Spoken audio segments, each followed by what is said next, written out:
Good afternoon. My name is Barbara Mainhardt. I'm the outreach coordinator here at the Alpha Center for Divorce Mediation.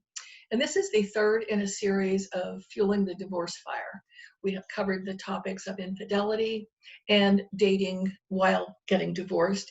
And today we're going to talk a little bit about dating after divorce and how that plays out.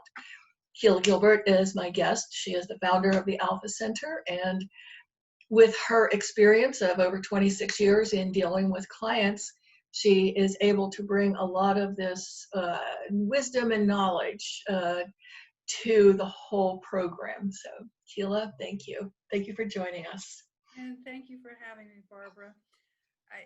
The impact of infidelity and the impact of dating while you're going through divorce, I think are pretty normal responses and come as no surprise, although as I said earlier, it certainly does cause people to complicate the legal and financial matters unnecessarily, because they're always trying to work through those emotions through the law and the finances rather than working with a therapist who's much better equipped to handle them. So that all seems perfectly normal. This one always comes as a bit of a surprise to me. You would think, after having gone through the entire divorce and settled everything and moved on with your separate lives, that it would be expected and accepted that the partners would choose new partners and move on. But that's not often the case. Often it causes those those flames of the pain of the divorce to flare up as great or even greater as they did during the divorce. And so it always comes as a surprise to me. I will have taken a couple through, and I can't tell you how many times this has happened. They're pretty amicable, sensible, in a lot of pain, as most people are, but they are able to work through amicably and create a good settlement and good co-parenting relationship.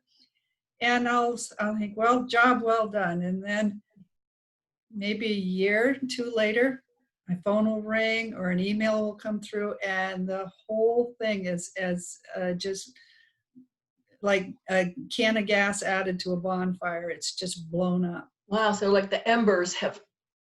Yeah, you thought the embers were dead, but oh my goodness, they flame. And there are different scenarios that cause this, but there's an overriding discomfort with seeing your partner move on with another partner, even if you were the one that chose the divorce. More so if you were the one that didn't, obviously.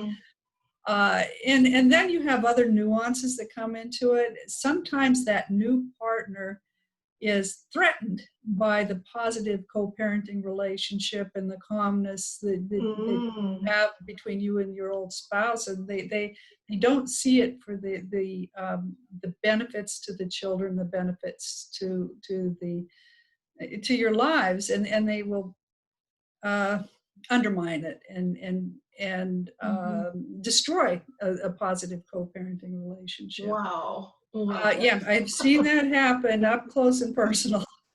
But and then again, the children get pulled into it. So yeah, I think it seems that there is always going to be a some kind of a pain that comes when you see your ex-partner moving on. It's a loss. It's a loss in your life. Yeah. It is, but the tendency to want to relitigate finances, relitigate custody because you're feeling this pain, that's the wrong direction to turn. You don't turn to the lawyer and to the law when it's something that's deep in your heart. You turn to the therapist, and they're going to be much better equipped to help you. I mean, we can make adjustments where needed under law for child support, and there may be adjustments in custody just because of new living arrangements. But overall, if you take that pain for what it is and take it to a good counselor instead of taking it into litigation, it's going to be just so much better served, and your children are going to be better served by that. So, yeah. And of course, it's easier said than done.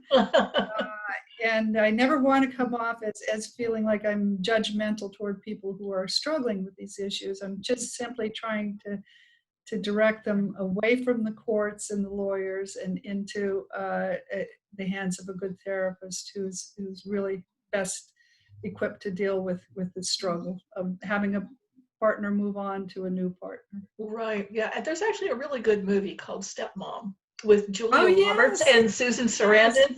And, you know, they work through it. And at the end, it's like they both appreciate what they have to offer to the children, you know. And we have clients who have done that. And one of them is written a blog and spoken out about their experience.